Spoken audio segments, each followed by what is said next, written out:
Bien. Mesdames, Messieurs les parlementaires, Mesdames, Messieurs les maires, Mesdames, Messieurs les élus en vos grades et qualités, Mesdames, Messieurs les autorités civiles et religieuses, Mesdames, Messieurs, mais surtout, vous tous, mes chers amis. Avant toute chose, je ne saurais commencer mon propos sans vous présenter toutes mes excuses pour ce changement de lieu que nous avons dû opérer au dernier moment. Alors, compte tenu de la nombreuse affluence, sachez que vous êtes ce soir 1584 personnes. Waouh!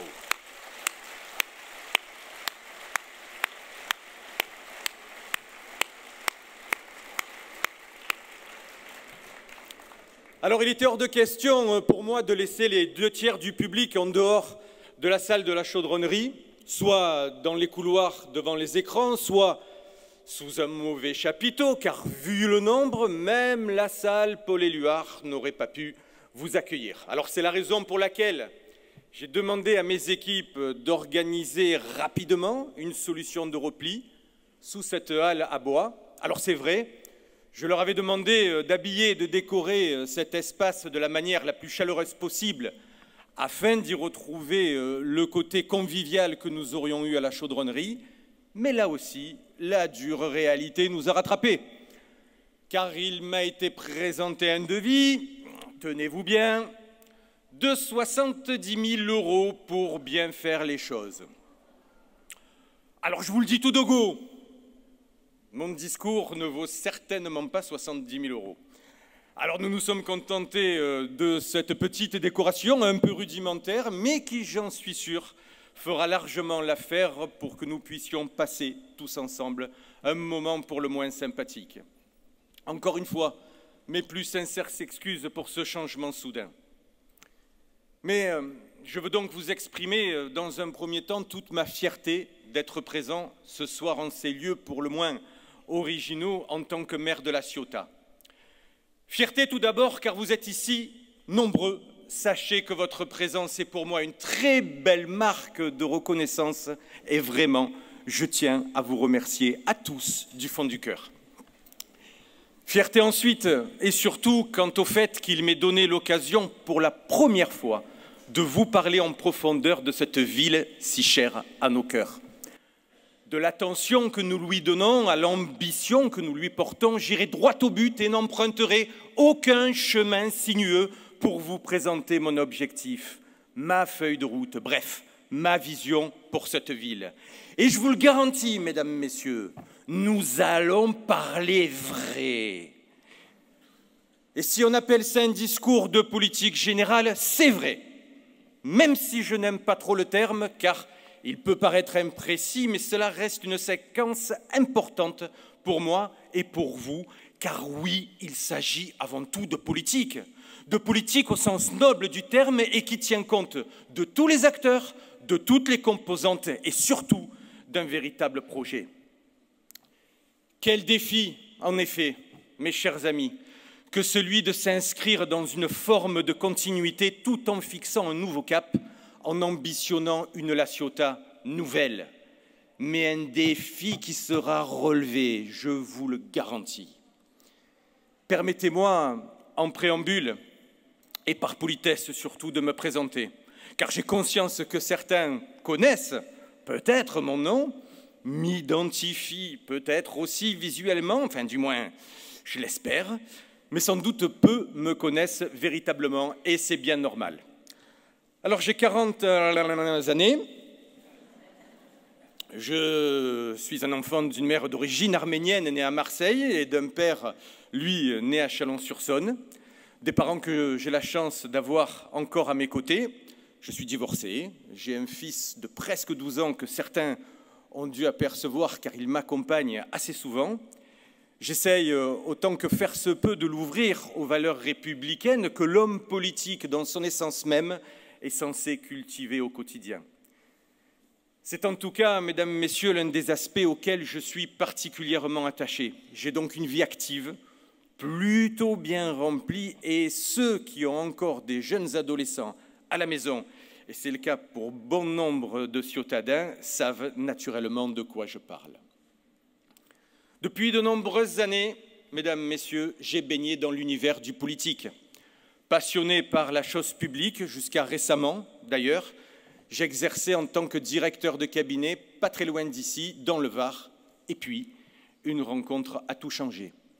Celle d'avec mon ami, Patrick Boré, l'homme qui a cru en mon engagement, en mes capacités, et qui a souhaité que je l'accompagne sur sa liste, et ce, dès 2014. Ce fut en ce sens une fierté que d'y répondre favorablement en devenant ainsi élu pour la première fois. Alors comme Obélix, sans toutefois encore les formes, je suis tombé dans cette marmite politique et je n'ai même plus besoin de me sustenter de quelques gorgées pour donner corps à ce parcours. Je me lève politique, je vis politique, je m'endors politique, au moins les choses sont dites et elles sont claires. Et je dois vous dire que même si l'homme politique est parfois décrié, voire détesté, c'est bien la preuve qu'il ne laisse personne insensible quand il agit.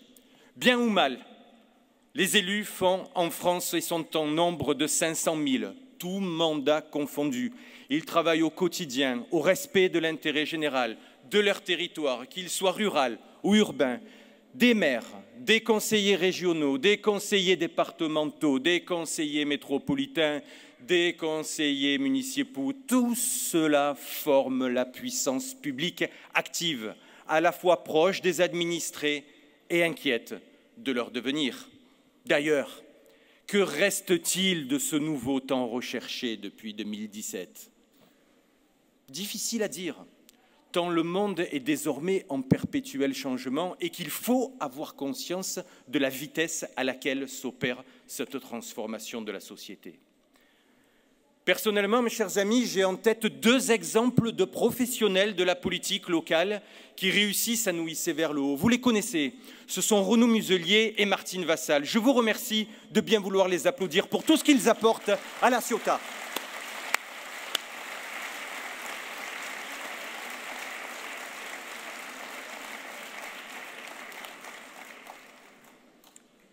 À tous deux, mesdames, messieurs, ils concentrent tout à la fois, le talent individuel, la notion d'engagement pour le développement de nos territoires et cette vision nécessaire de long terme. Et comment de ce fait ne pas évoquer celui qui a véritablement relancé, qui a tout relancé à la Ciotat pour que cette ville retrouve dynamisme et prospérité, pour que chacun puisse bénéficier d'une qualité de vie retrouvée, d'un bonheur personnel ou d'un épanouissement professionnel. Sachant remercier, une fois encore, mon illustre prédécesseur, celui qui restera incontestablement le plus grand maire de l'histoire de notre ville pour tout le travail accompli. Je l'ai nommé il y a un instant, vous savez de qui je parle, il était un élu à temps plein et la reconnaissance de ses pairs envers cet homme exceptionnel s'est traduite par une accession au Sénat amplement méritée dans le temple de la politique, au cœur du réacteur, si vous me permettez l'expression. Il symbolisait l'homme politique, encore une fois, au sens noble du terme. Dans ce monde qui bouge, mesdames, messieurs, de plus en plus vite, dans cette France qui perd peu à peu tous ses repères traditionnels, moi, maire de la Ciotat, je me dois d'être à la hauteur des enjeux qui nous attendent. Encore plus inventif, encore plus travailleur, encore plus novateur et toujours à l'écoute. Car croire que tout va bien et que notre qualité de vie retrouvée serait inscrite dans la durée de manière immuable serait, à mon sens, une terrible erreur. Un domaine me passionne, mesdames, messieurs, je vais vous le dire, il s'agit de la géopolitique. Car c'est en l'étudiant que l'on peut mesurer le grand chamboulement qui va toucher tous les domaines. Laissez-moi porter à votre connaissance quelques données qui dessinent déjà le monde d'aujourd'hui et qui façonnera assurément celui de demain. Il y a peu, mon ami Bernard de Flessel, ici présent, s'est rendu dans la Silicon Valley, en Californie, au titre de sa présidence de développement, de promotion économique de la métropole. Vous avez tous entendu, je présume, parler de la Silicon Valley. Vous savez, c'est cette région où sont implantées la fameuse World Company, les Google, les Apple, les Facebook, les Amazon, les fameux GAFAM. Ce même territoire où l'on imagine bien volontiers des milliers de jeunes brillants, hyperactifs, travaillant dans d'immenses quartiers remplis de buildings tout aussi immenses, avec une activité H24 et 365 jours par an. Eh bien, vous savez ce que m'a rapporté Bernard de Flessel de ce rêve américain? Tenez-vous bien pour ne pas tomber à la renverse. Remarquez, avec les chaises que vous avez, il y a peu de chance. Mais que la Silicon Valley, ce sont des millions et des millions de mètres carrés vides. Vides, tout simplement vides. Et pourquoi? Eh bien, parce qu'aux États-Unis, la réalité a rattrapé la fiction. C'est un endroit happé par le monde digital qu'il a lui-même créé. Les jeunes sont ainsi tous devenus entrepreneurs et travaillent désormais de chez eux ou n'importe où dans le monde d'ailleurs, et ils facturent à ceux pour qui ils ont travaillé. Fini l'emploi à vie dans une seule entreprise. Une fulgurance dans le changement que nul n'aurait imaginé jusqu'alors. Et vous le savez, ce qui arrive, ce qui se passe aux États-Unis, arrive inexorablement en France 20 ans après. Alors, cela a toutefois des atouts, et des atouts énormes. Plus besoin de se déplacer pour aller travailler, ce qui produit des économies en matière de transport, d'usure de voitures, et bien souvent plus du tout de voitures. D'ailleurs, regardez d'ailleurs le nombre de jeunes qui ne passent même plus le permis, alors que pour nous, ancienne génération, c'était le Graal. Plus de frais de cantine, plus de frais de restaurant et surtout moins de stress, car moins de tracas du quotidien, de type aller récupérer les enfants à l'école, les amener chez le médecin, faire les courses, et quelle facilité du coup à balayer les affaires courantes administratives, bref, une organisation optimale pour une bien meilleure productivité. Regardez, mesdames, messieurs, de quelle manière le Covid a déjà accéléré tous ces process. Le télétravail devient la norme, même ici, chez nous. Alors que nous craignions un laisser-aller de la part de ceux qui pouvaient travailler à la maison, nous constatons au contraire que la productivité augmente avec le télétravail, car on travaille mieux et on travaille plus. Fini les heures de transport, fini le stress, et quoi de mieux aussi pour diminuer la pollution. Avant, nous espérions tous intégrer une entreprise ou une structure quelconque avec une carrière bien tracée jusqu'à la retraite même. Tout cela est terminé désormais. On veut se challenger sans cesse et rebondir ailleurs. De la même manière qu'avant, nous travaillions pour pouvoir acquérir sa propre maison au bout de 20 ans, même chose, les jeunes ne veulent plus de ça.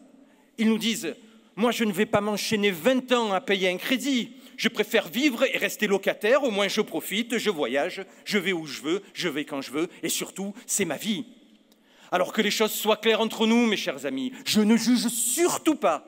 Ce n'est ni moins bien, ni mieux. C'est juste différent. Mais c'est surtout la réalité, notre réalité. Alors que les bouleversements nous invitent, je dirais même nous obligent, à porter une réflexion sur les modèles locaux. Quel impact et quelles répercussions? Que deviendront nos zones d'Atelia dans 30 ans? Une zone qui se diversifie? Une zone qui se déshumanise au profit d'une robotique toujours plus prégnante? Qu'adviendra-t-il de l'encre marine? Des lieux de stockage où les personnes viendront retirer leurs achats? Ce ne sont là que deux exemples, mes chers amis, mais des exemples tellement révélateurs. Le sens des responsabilités de l'élu de maire que je suis ne me pousse-t-il pas à me poser les bonnes questions afin de réfléchir et d'anticiper tout ceci? Cette réflexion globale ne nous concerne certes pas directement, à nous tous ici présents, mais soyons clairs.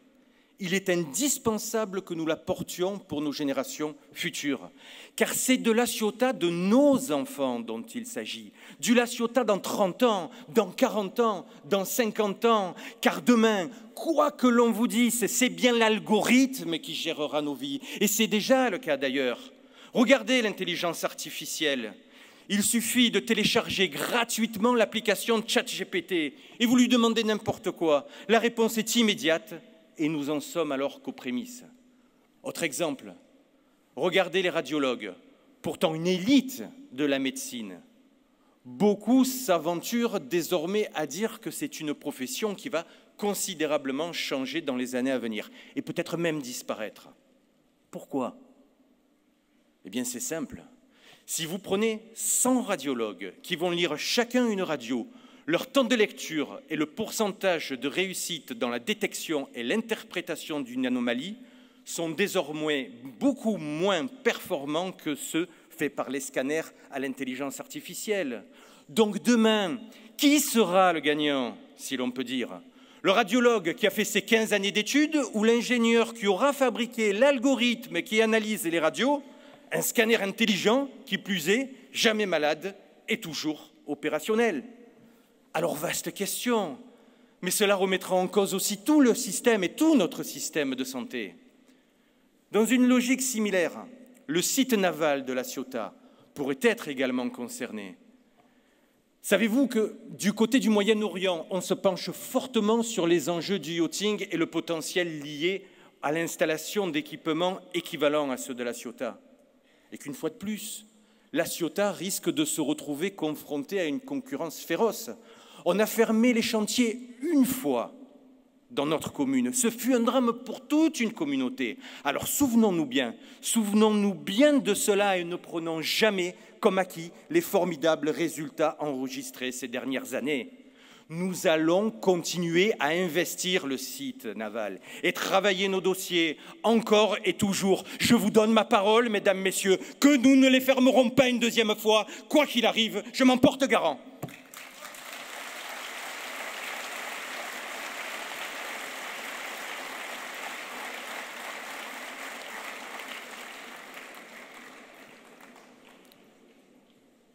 Ceci pour vous dire qu'il faudra là aussi sans cesse innover, sans se fixer la moindre limite. Idem pour nos commerçants. Le phénomène de commerce en ligne se démultiplie, les centres commerciaux se vident par endroits, les habitudes de vie et de consommation auront été totalement bouleversées dans 20 ans. Notre cœur de ville reprend des forces depuis quelques petites années. Mais comment pouvoir accroître et maintenir son activité dans les années à venir? Alors on me dit, attention, hein, attention monsieur le maire au stationnement, il est essentiel dans l'approche commerciale. Oui, maintenant oui, c'est vrai, et nous y travaillons, mais dans 30 ans, quand nous n'aurons sûrement plus besoin que de voitures taxis qui seront d'ailleurs sans chauffeur à disposition. Ce n'est pas moi qui le dis, mais tous les économistes mondiaux. Et nous allons remettre cela en cause? Et j'ai gardé le meilleur pour la fin. Ce qui me questionne au premier chef, c'est ce phénomène de mouvement de population qui va très vite s'opérer sur une planète, certes gigantesque, mais tellement petite à l'idée d'une mondialisation croissante. Qu'elle soit climatique, économique, démographique, les raisons de ce grand déplacement sont concrètes. Nous n'en sommes plus à l'étape de l'hypothèse. Lorsque j'étais jeune, il n'y a pas si longtemps que ça, ce n'était pas si lointain, mais nous étions un peu plus de 5 milliards d'êtres humains sur la Terre. Aujourd'hui, mesdames, messieurs, nous avons passé la barre des 8 milliards. La France, notre pays, est la 5e puissance mondiale, mais nous ne représentons que 1%. 1% de la population mondiale, face à la Chine d'un côté et à l'Inde de l'autre, qui représente à elle seule respectivement 19 et 18% de cette même population mondiale. Plus près de nous, la population africaine a connu une évolution comme jamais dans l'histoire de l'humanité. Écoutez bien, 180 millions en 1950, 600 millions en 2000, 1,1 milliard en 2020 et des perspectives à 2,2 milliards en 2050. Et 2050, mes chers amis, c'est demain. 2,2 milliards de l'autre côté de notre Méditerranée et nous sommes 68 millions. À titre d'exemple, le Nigeria, c'est 220 millions d'habitants à lui tout seul et ce sera l'équivalent des États-Unis dans 20 ans. Tout cela à quelques heures de bateau de nos frontières. Alors on nous annonce des réfugiés climatiques, des réfugiés de la famine, des réfugiés de la guerre. Le monde de demain sera, n'en pas douter, un immense terrain de nouveaux enjeux en pleine ébullition. Mais comment imaginer que ces gens ne seraient pas tentés de fuir la misère et la guerre? Et si nous étions nés dans la chambre d'en face, comme l'on dit, nous aussi, nous ferions probablement le même choix pour avoir une vie meilleure. Et je n'ai pas abordé les mondes numériques parallèles, vous savez, ces métaverses, où les mêmes World Company, Google, Apple, Facebook, Amazon, que j'évoquais tantôt, qui créent des espaces dématérialisés où vous pouvez acquérir toutes sortes de produits virtuels, comme l'art, par exemple. Alors, mes amis, une question se pose à nous. L'homme est-il ainsi devenu fou?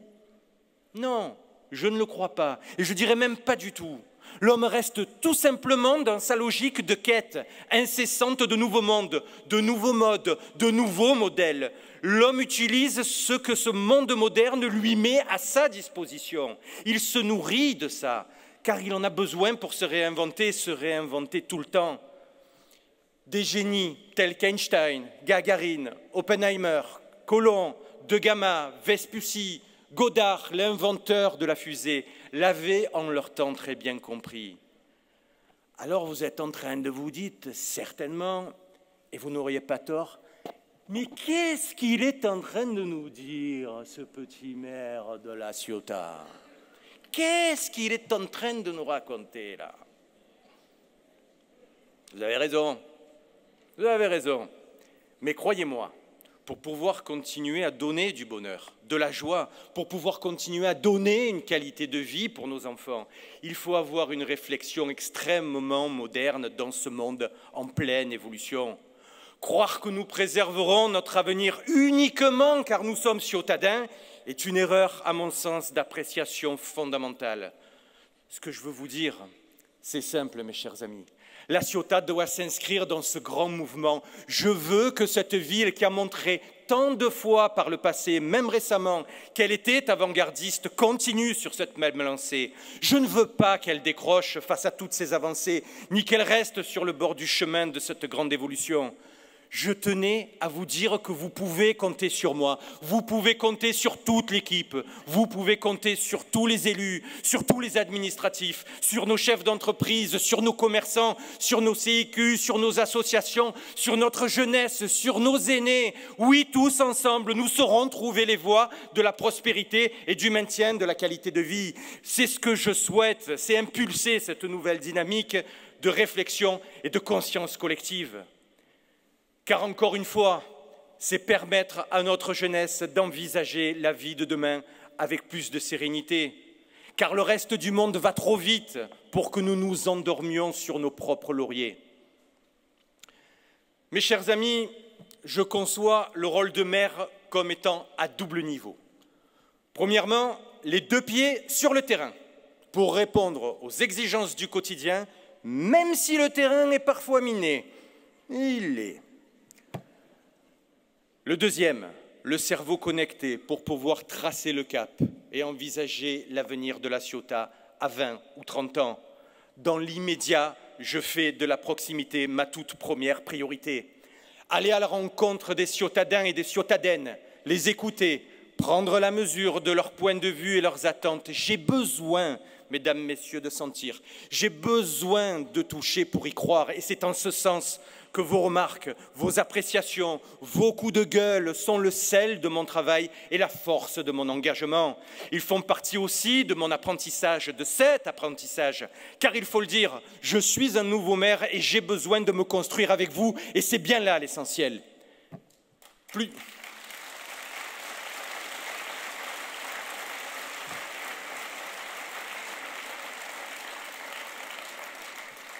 Plus que tout, mes chers amis, j'aime notre attachement commun à cette ville, car oui, La Ciotat a bien une âme rebelle qui a forgé sa renommée bien au-delà de ses propres frontières.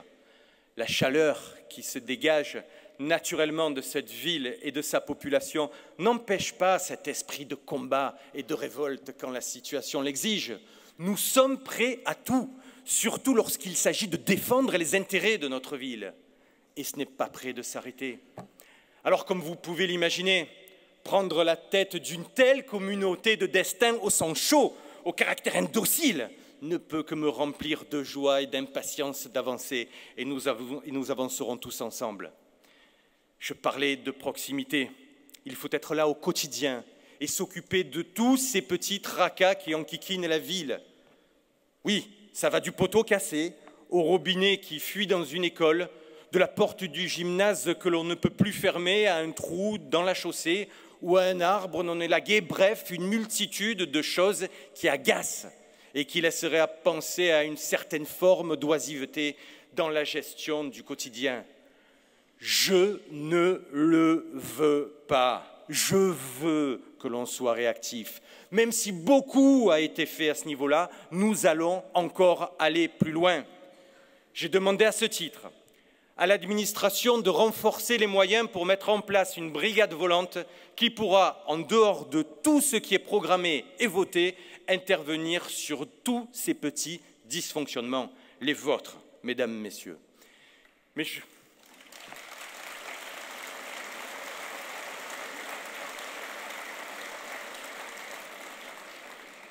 je compte aussi sur une intelligence collective pour favoriser tout cela, en particulier sur les CIQ, les associations, les commerçants, les syndics d'immeubles, bref, tous ces acteurs qui ont un rôle à jouer très important sur le plan de la remontée d'informations et favoriser ainsi cette réactivité de terrain.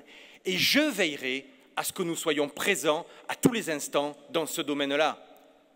C'est d'ailleurs dans ce cadre et dans cette logique de suivi que je vais reprendre le principe des réunions de quartier. Nous avons une grande différence par rapport à celles passées. Elles seront régulières et elles seront sans interruption. Si à l'époque nous faisions une dizaine de visites tous les 2 ans, j'ai pris la décision, et je l'assume, d'en faire une chaque mois et nous allons attaquer tout de suite et dès le mois d'octobre.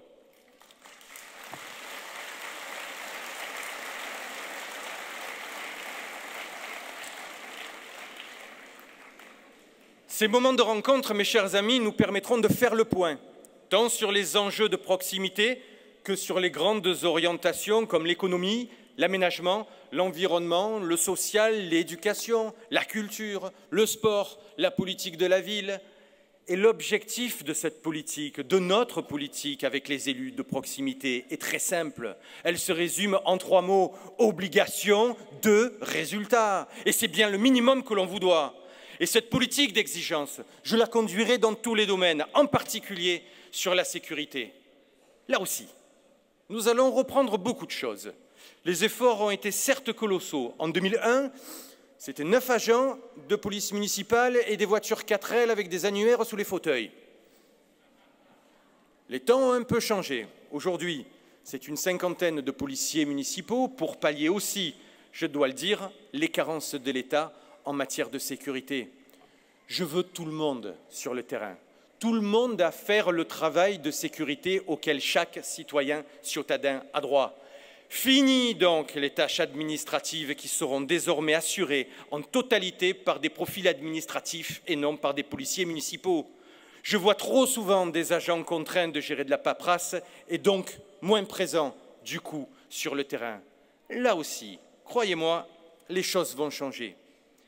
Vous le savez, nous allons nous doter de moyens concernant ce domaine et dans le domaine de la sécurité. Tout d'abord, nous allons mettre en place très prochainement un nouveau centre de supervision urbain, véritable tour de contrôle de nos 150 caméras, dont le nombre sera porté à 250. Il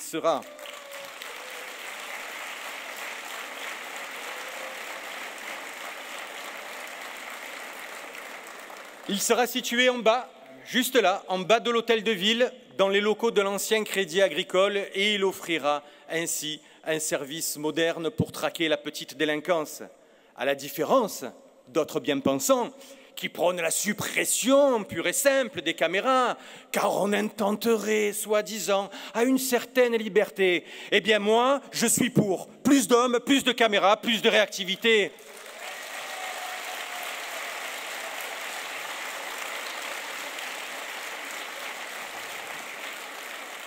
Vous savez, la sécurité, la ligne sécuritaire, c'est un sujet sensible dans notre pays. On l'a vu encore récemment dans cette France en pleine guérilla urbaine, où des magasins entiers se sont fait piller, et ce dans un chaos suite au décès du jeune Naël. Les forces de l'ordre ont fait ce qu'elles ont pu, même si certains dérapages ont pu avoir lieu, c'est vrai. Mais comment les blâmer ? Comment combattre cette horde de barbares qui hurlaient, qui brûlaient, qui tabassaient? Combattre cette violence à coups de pistolet à eau me paraît un peu compliqué, un peu désuet. Et moi je le dis sans ambiguïté, j'aime la police, j'aime notre police à La Ciotat, et on aime tous la police.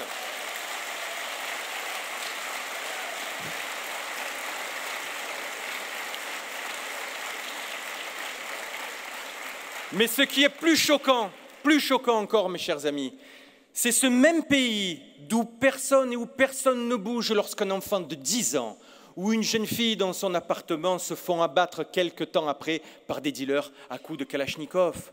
Et là, pas de grandes déclarations, pas de minutes de silence. On considère la mort de ces jeunes comme des victimes collatérales. Et là, on ne parle plus des petits anges, alors que c'était bien là le moment d'en parler.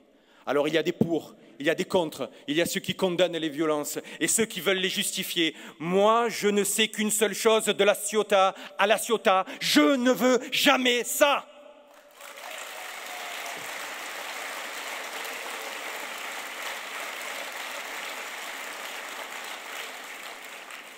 Mais nous ne sommes pas seuls et nous voyons bien souvent, notamment l'été, des bandes venant de toutes parts qui viennent déranger nos habitudes, des gens qui viennent sans scrupules nous expliquer qu'ils font comme ils ont envie, qu'ils se garent là où ils veulent, qui insultent, qui agressent. Mais ils se croient où, cela? C'est terminé la parade, le cirque c'est fini. Vous venez ici, très bien, mais vous allez bien vous tenir et appliquer les principes que nous avons nous-mêmes reçus de l'éducation de nos parents pour respecter les règles de vie en communauté, et c'est bien là les choses.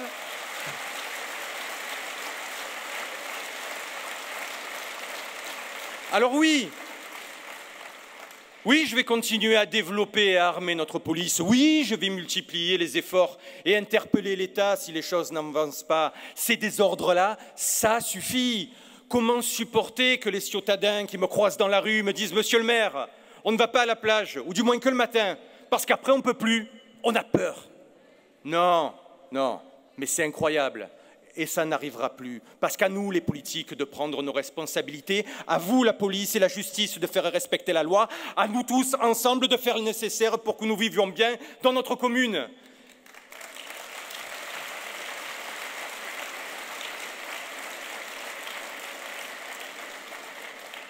Pour parfaire ce résultat, nous allons aussi créer un poste de police municipale à Saint-Jean, en lieu et place de l'ancien restaurant Le Picasso. Ce lieu servira de base à nos forces de l'ordre pour une meilleure réactivité dans différents secteurs et permettra un point de proximité pour les riverains. C'est là le sens de mon discours d'aujourd'hui. En priorité, la proximité, ensuite la sécurité et enfin la concertation. Mon prosecco à moi. Voilà ce que je vous offre en guise d'apéritif.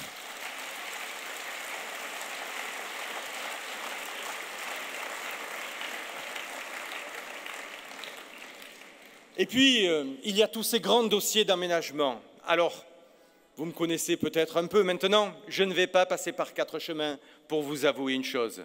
Oui, c'est vrai. Certains dossiers sur lesquels nous nous étions engagés n'ont pas pu voir le jour. La nouvelle salle de spectacle sur le terrain de la Pérégua, le complexe aquatique situé au domaine de la Tour sont 2 exemples que nous avons dû mettre de côté. Et que n'a-t-on pas entendu de la part de quelques oiseaux de malheur? C'est un scandale, c'est une honte, que dis-je une honte? C'est une trahison. Mais ces gens-là n'ont aucune notion de la gestion publique. Ils vocifèrent, ils éructent des paroles dont ils ne connaissent d'ailleurs parfois même pas le sens. Alors je vais leur dire une chose bien claire. Balayez un peu devant votre porte avant de faire la leçon. Et ensuite, vous venez nous voir pour que l'on vous explique exactement ce qu'il en est.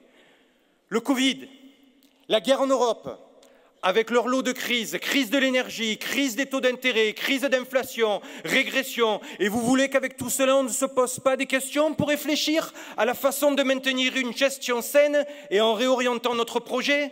Mais nous aurions été coupables et justement accusés d'inconscience si nous ne l'avions pas fait, car à l'arrivée, ce sont les ciotadins qui auraient payé l'addition. Il ne faut pas l'oublier, coupables de créer des structures magnifiques, mais dont les coûts aurait été impossible à assumer en ces périodes de crise. Alors savez-vous que cette année, nous payons 1 million d'euros, je dis bien 1 million d'euros supplémentaires sur notre facture d'énergie de la ville pour simplement éclairer et chauffer les bâtiments municipaux, dont les écoles. Et c'est comme cela sur tous les postes de dépenses. Alors oui, il faut savoir s'adapter en fonction des nouvelles situations. Parce que faire de la politique, ce n'est pas toujours tenir ses engagements quoi qu'il en coûte. Non, faire de la politique, c'est aussi faire les choses de la manière la plus juste, la plus raisonnée possible. Et je veux à ce titre aborder sans langue de bois un sujet sensible, car il fait l'objet de tous les fantasmes. Ce sujet, c'est l'urbanisme. Alors il est bien souvent contesté, à tel point qu'il concentre à lui seul toutes les crispations. Ce qui me rassure, c'est que ce n'est pas propre à la Ciotat. Dans les 36 000 communes de France, l'urbanisme est toujours un sujet délicat. Mais là encore, que n'ai-je pas entendu? On construit trop, on dénature, on ne voit plus un brin d'herbe, on fait la fortune des promoteurs. On va arrêter, mesdames, messieurs, ces politiques stériles et cette désinformation gratuite. On va l'arrêter tout de suite. Tout d'abord, parce que si la construction s'est développée ces dernières années à la Ciotat, c'est vrai, mais ce n'est pas pour toutes les raisons mensongères et grotesques. C'est d'abord et surtout parce que l'activité économique est revenue. Le taux de chômage a littéralement chuté en 20 ans et que nous bénéficions désormais d'une qualité de vie exemplaire. Le développement du site naval, des zones Atelia et des poches commerciales, notamment du Vieux-La Ciotat, attire de plus en plus de monde, de tout horizon, de toute classe sociale. Eh bien, que voulez-vous alors? C'est comme ça, on ne va pas s'en plaindre maintenant. Ces personnes-là qui travaillent et qui participent à la vie de notre commune doivent bien être logées quelque part. Et en parallèle, il faut toujours être en mesure de loger nos enfants, ceux qui quittent le foyer familial pour s'émanciper et réussir une nouvelle vie. Le plan local d'urbanisme, je ne l'ai pas voté en 2006, pour la simple et bonne raison que je n'avais pas encore rejoint l'équipe à cette époque. Mais je suis totalement solidaire de ce qui a été validé. Si la Ciotat est riche et attractive aujourd'hui, c'est bien grâce à ce plan local d'urbanisme qui a su mettre en œuvre un vrai schéma d'aménagement pour notre ville, tout en préservant nos zones naturelles. Tiens, je vous invite, mesdames et messieurs, à tenter une petite expérience que j'ai réalisée avec un élu il y a quelque temps de cela. On prend un bateau, on sort du Port-Vieux ou du Vieux-Port, on navigue juste 5 minutes vers le large et puis on prend son temps. On se retourne. Et qu'est-ce qu'on voit? On voit la Ciotat, puis Céreste un peu plus haut et enfin Saint-Cyr sur le côté. Ces 3 communes ne représentent même pas 2 à 3% du paysage total. Et qu'est-ce qu'on voit sur les 97 ou 98 restants? De la nature, du vert, des arbres, de la forêt. Bref, si on est un tantinet soit peu objectif, je le répète, nous ne sommes pas en train de crouler sur le béton. Alors que nous arrive-t-il? Pourquoi ce sentiment exacerbé, de béton exacerbé, que nous pouvons tous avoir? Eh bien, tout simplement parce que l'État, avec notamment sa loi SRU, et toutes celles qui suivent cette doctrine, nous obligent à concentrer et à densifier l'habitat. Au lieu de développer, d'aérer, non, l'État nous oblige à entasser les gens, d'où ce sentiment d'étouffement que vous pouvez avoir. Mais nous ne nous y trompons pas, mes chers amis. Entre le parc national des Calanques, la loi littorale, la plus belle baie du monde, les parcs et les espaces verts, la Ciotat est très richement dotée en matière environnementale et nous n'avons de leçons à recevoir de personne, puisque la Ciotat, c'est quasiment 50% de son territoire qui est classé en zone naturelle. Mais je vous le précise cependant, je tiens à rationaliser au plus haut point nos constructions et particulièrement les grands ensembles. Ma sensibilité et mon ouverture résident avant tout dans le pavillonnaire, que ce soit dit, que le message soit clair.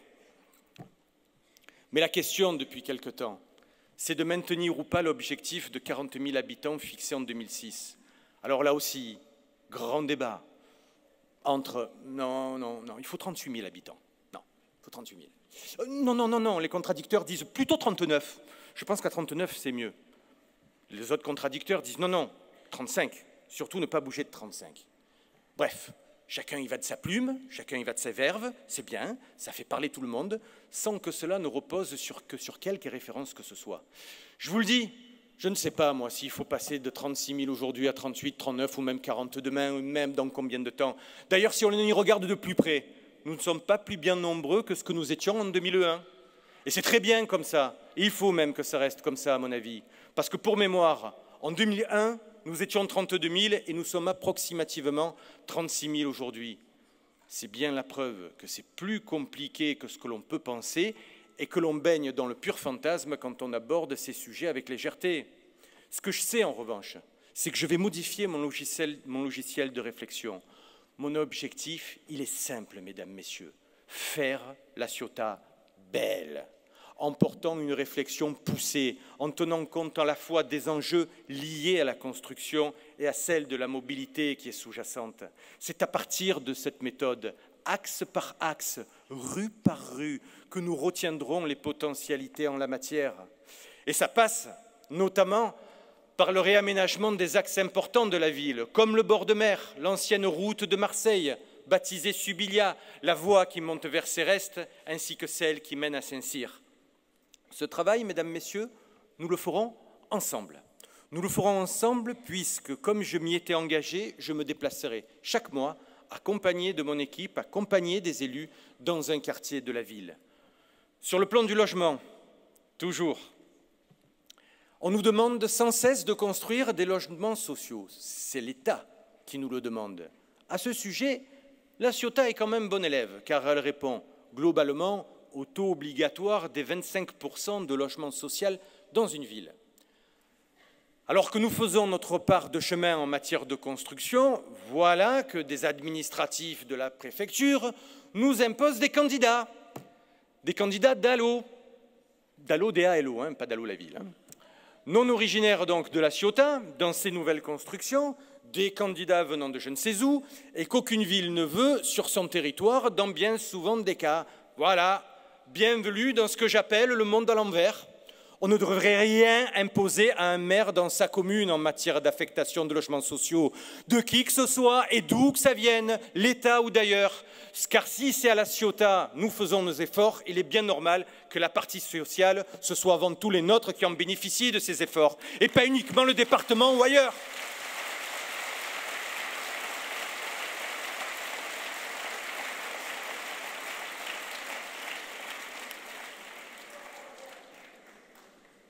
Pour lutter contre cette captation de logements sociaux, nous avons quand même mis en place une bourse d'échange de logements. C'est une première et ça fonctionne déjà très bien.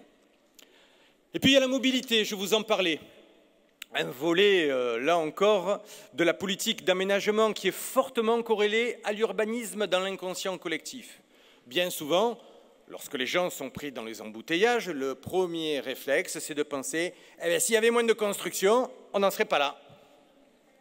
On l'a tous entendu. Même moi, je crois l'avoir dit à une époque. Mais c'est inexact. Ce n'est pas le plus niveau de construction qui est fautif. Ce sont les modes de déplacement, tout voiture des administrés. Aujourd'hui, mes chers amis, les familles ont 2, 3, voire 4 voitures pour un seul et unique foyer. Et regardez, ne serait-ce que le nombre considérable de voitures sans permis qui a fleuri. C'est un véritable phénomène de société, hein, et non un cas spécifique ciotadin qui serait dû à une pure ou une grande politique d'urbanisme. Alors comme vous, c'est vrai, je me retrouve souvent bloqué aux heures de pointe, notamment l'été, et je râle aussi, je vous assure, et je le fais plutôt bien même, râler. Mais c'est ainsi. Et puis, nous avons la politique des transports publics. Là aussi, quelle aventure! Pour modifier l'organisation des bus, il en faut des heures et des heures de réunion. Vous m'entendez? Des heures. Car on nous dit qu'en matière de transport, la règle pour que tout fonctionne, c'est surtout de ne rien changer. Vous avez bien entendu, la première réaction des administratifs, hors la Ciotat qui gère ce dossier, c'est on ne change rien. Et là, quand vous arrivez là-dedans, vous dites, oula, on part de loin. Heureusement que j'ai l'oreille de mon amie Martine Vassal, la présidente de la métropole, qui est compétente en la matière et qui a donné un nouveau cap et des instructions claires pour dégraisser le mammouth du transport en commun de notre ville. Alors nous allons y arriver, je n'en doute pas un seul instant, mes chers amis. On va avancer sereinement sur le sujet, mettre en place de nouveaux réseaux. Merci en tout cas, Martine Vassal, d'écouter la Ciotat.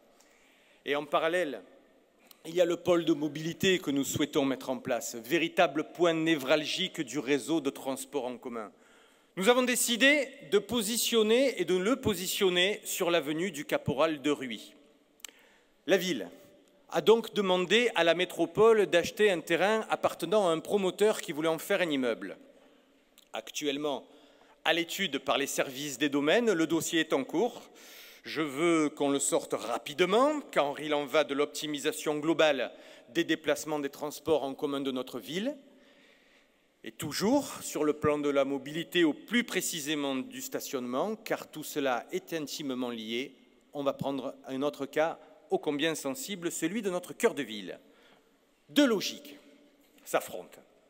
Celle des riverains, qui ont besoin à juste titre de stationner de jour comme de nuit, et celle des commerçants, qui, elles, à l'inverse, souhaitent un stationnement limité dans le temps pour favoriser la rotation de leurs clients.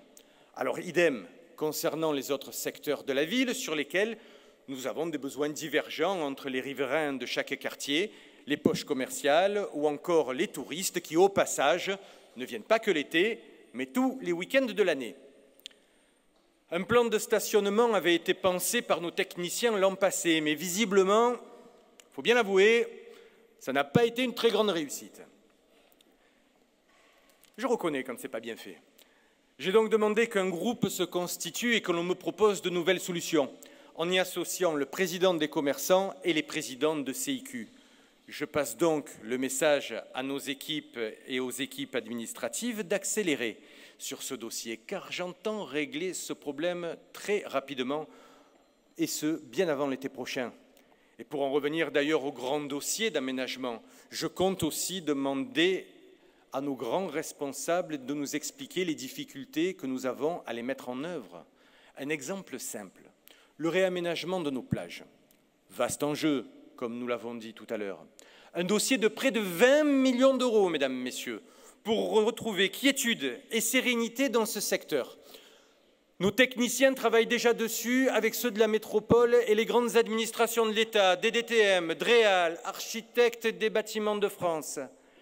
Savez-vous combien de temps il nous faut pour réaliser cette opération si tout va bien? Si les permis ne sont pas attaqués, si les enquêtes publiques se déroulent normalement, allez, tiens, on fait un test. Combien de temps d'après vous?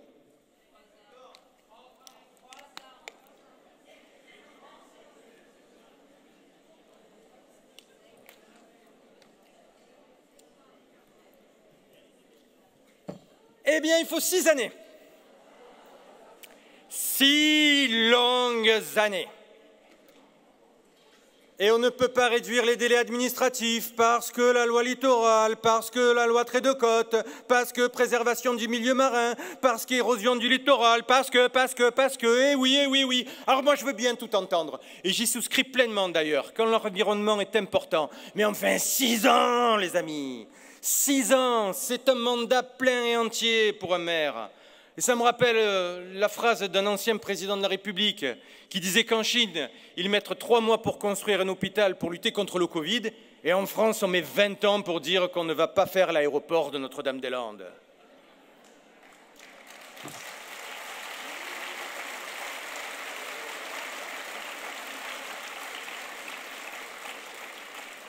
Et encore, ce bord de mer, on a juste fait les premières études. Il va falloir déterminer si on a affaire ou si on doit faire un double sens ou un sens unique, si on privilégie la place aux piétons, aux cyclistes. Tout cela, nous le verrons en réunion de quartier, car vous imaginez les délais. Alors même que le bord de mer est notre atout touristique et que nous devons le rénover pour éviter la pagaille, ben voilà, cherchez pas, c'est 6 ans.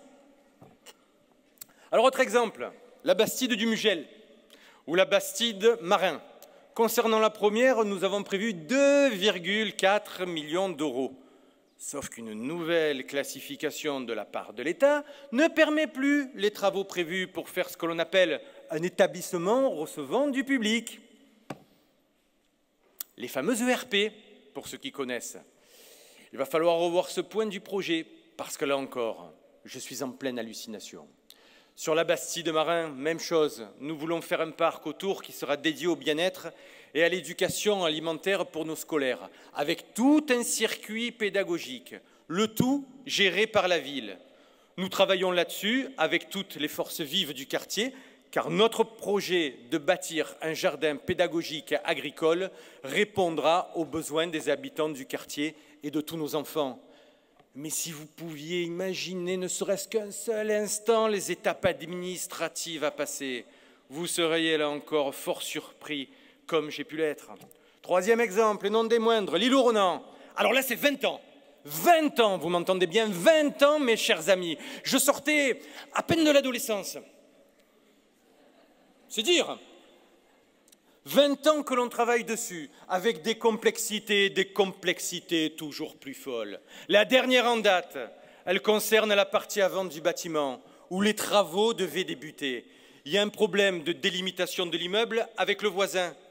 Nous allons arriver à le solutionner, mais là encore, que de temps perdu. Et croyez-moi, mesdames, messieurs, l'État a tellement complexifié les procédures que c'en est même ridicule pour bon nombre de dossiers. Chaque opération est la source d'énormes difficultés qui n'existaient pas encore il y a quelques années. Rien n'est facile, tellement les procédures sont lourdes et les responsabilités pénales immenses.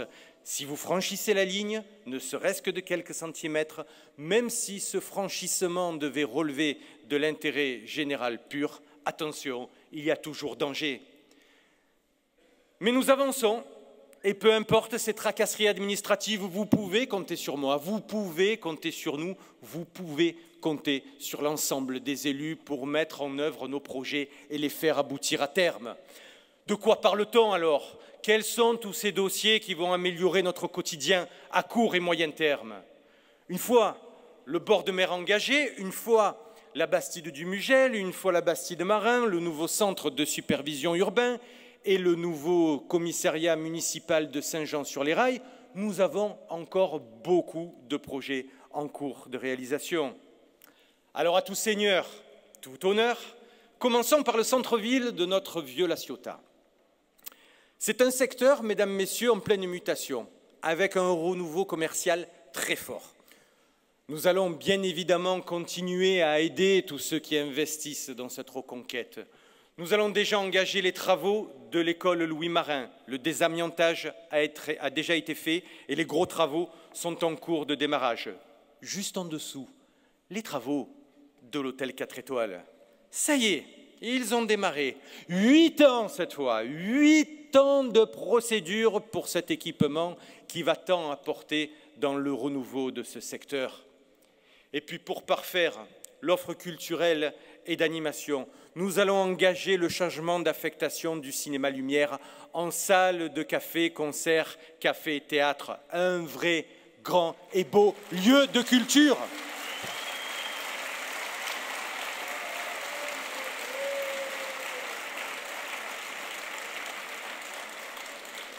Un lieu de culture équipé de studios de répétition avec pour agrémenter l'ensemble des petits coins de restauration, des espaces musicaux sympathiques pour les jeunes notamment. On va replacer sur cette place les jeunes au centre de notre action.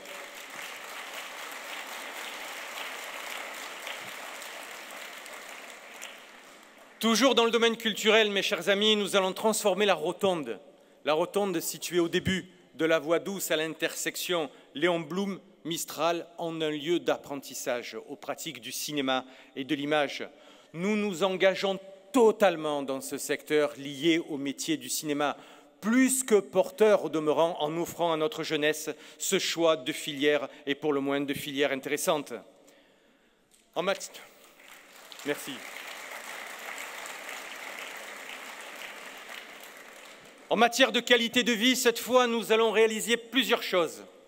Un premier projet qui me tient à cœur et qui répond à un besoin de détente et d'espace vert et ombragé, c'est le réaménagement du parvis de l'Hôtel de Ville.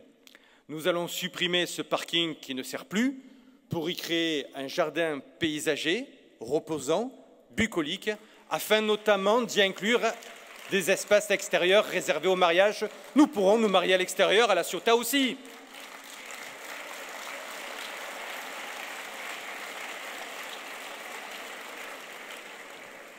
À terme, La Ciotat Shipyard fera la même chose au bout du quai, devant la maison de la construction navale, qui a été entièrement réaménagée et agrandie dans de nouveaux locaux. Je vous invite à y aller, j'y suis allé encore avant-hier. C'est juste superbe et magnifique. Allez-y, vraiment, ça vaut le coup d'œil.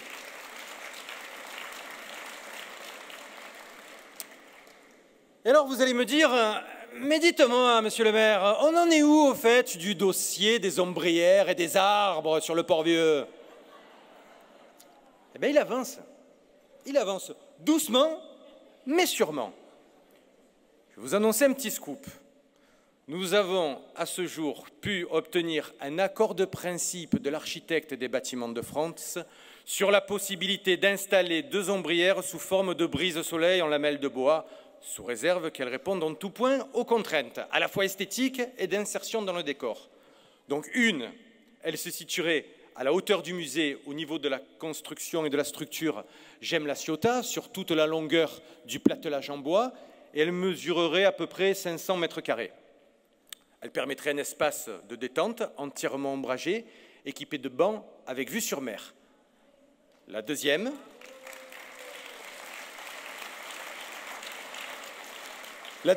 se situera au niveau de l'embarcadère pour l'île verte, plus petite, mais répondant également à l'ensemble des contraintes.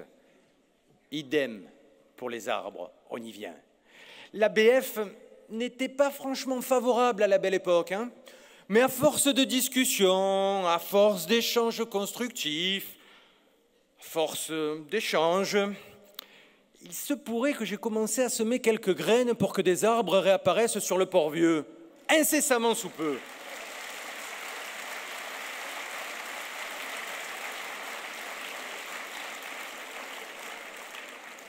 Et ensuite, nous avons toujours sur ce même secteur 2 beaux dossiers. Le premier étant la création d'une zone de mouillage forain en mer entre les bassins Béroir et Capucin pour éviter que les bateaux mouillent et n'abîment la Posidonie. Le deuxième, c'est la rénovation de notre base nautique. Alors l'objectif, il est simple, c'est de donner une structure moderne et adaptée aux associations nautiques et sanctuariser ce site pour la sécurité des utilisateurs et en particulier pour celle de nos enfants.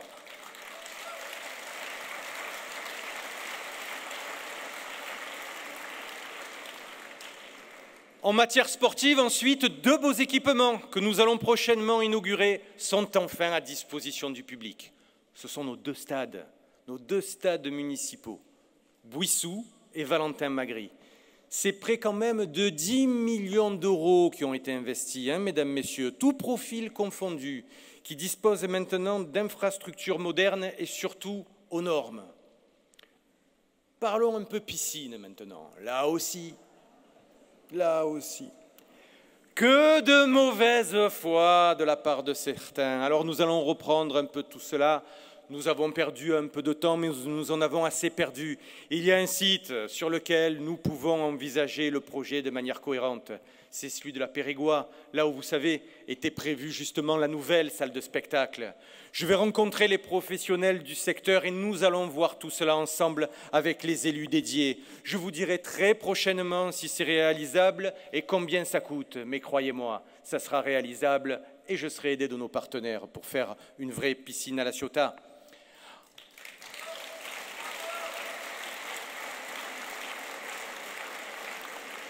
Ensuite, nous avons tout ce qui relève de l'environnement, à commencer, vous le voyez, par l'extension du parc du domaine de la Tour, sur plus de 3 hectares supplémentaires.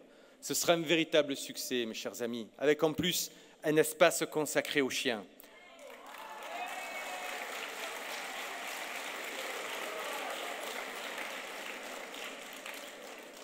Tout comme la plage pour chiens.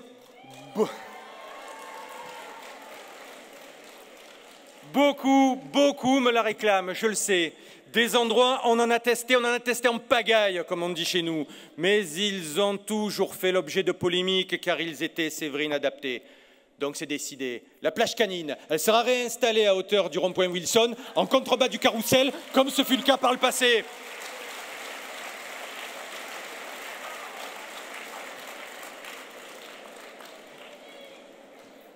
Et puisque l'on parle de nos amis les bêtes, je vous informe que je souhaite ouvrir une consultation pour la création de la maison de l'animal.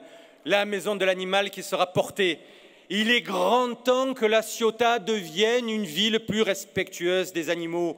Nous ne pouvons pas fonctionner sans refuge, sans accueil, sans équipe, alors même que nous avons des bénévoles fantastiques, des bénévoles engagés sur le quotidien en faveur de la cause animale. Bravo à eux!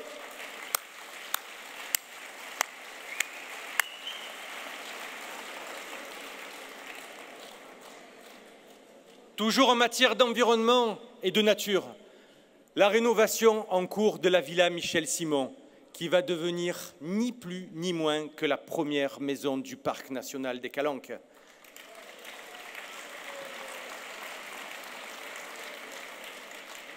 Cette maison, elle servira à accueillir les équipes du parc, tous ses visiteurs. Quelle formidable publicité, formidable plus-value en matière d'image pour notre ville, La Ciotat. En termes d'équipement, la ville est fière de pouvoir envisager quelques beaux projets, notamment la construction d'une nouvelle cuisine scolaire sur Athélia 5. Alors vous le savez, une de nos priorités, ce sont nos enfants. C'est pour eux que nous baptisons le La Ciotat de demain. Et en matière de restauration, entre cette nouvelle cuisine et la mise en place d'un circuit d'apprentissage pédagogique pour une bonne alimentation que nous allons développer sur le futur parc de la Bastide-Marin, il ne fait nul doute que nous apporterons un vrai plus à nos enfants. Et...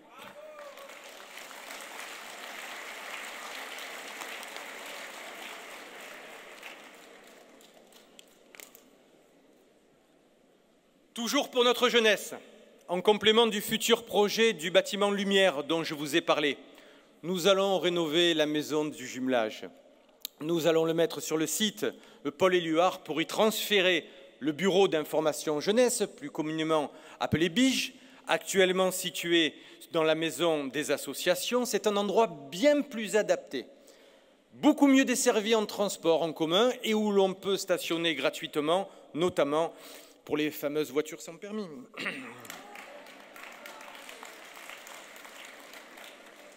La liste est encore longue, mes chers amis, alors si vous me le permettez, je vais citer pêle-mêle quelques-uns des dossiers à venir. La rénovation de l'accueil et des loges de la salle Paul Éluard, l'acquisition du parking Saint-Jean, la rénovation de l'église de Notre-Dame, le programme de rénovation des voiries de la métropole et de l'ensemble des réseaux d'eau potable, l'acquisition du bar Le Narval sur le vieux La Ciotat, la maison des services publics des Matagos, les microfolies qui seront bientôt inaugurées au mois de novembre, bref, les projets ne manquent pas, le travail encore moins, donc vous pouvez compter sur moi, vous pouvez compter sur les élus, je vous le redis, nous défendrons les intérêts, nous irons au bout de nos objectifs.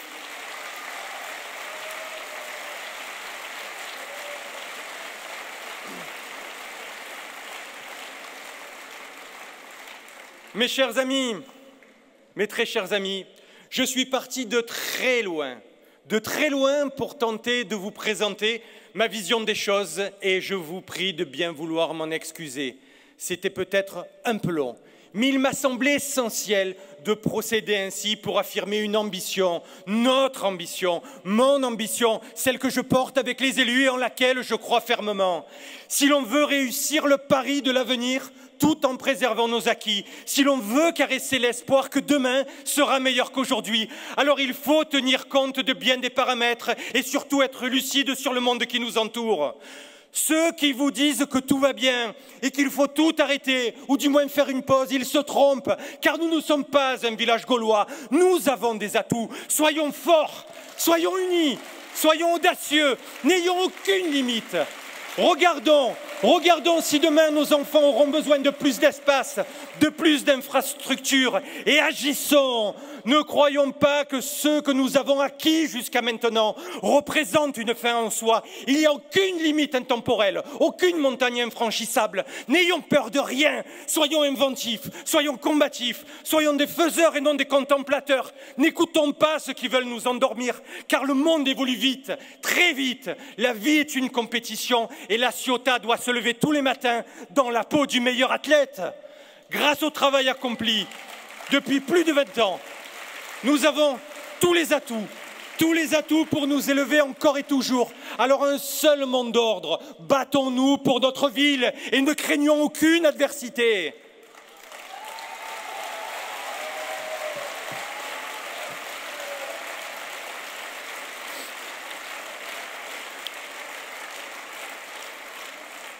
Mes chers amis, jetons dès maintenant, d'ores et déjà, les bases d'une politique solide sur notre territoire, en tenant compte de tous ces nouveaux enjeux qui bouleversent le monde. Mon ambition, c'est d'inscrire la Ciotat dans ce monde qui bouge. C'est une nouvelle page qui se forme. Alors écrivons-la ensemble. Je vous remercie à tous, mes chers amis, pour votre présence. Vive la France, vive la région Sud, vive notre département, vive la métropole et surtout, vive notre La Ciotat!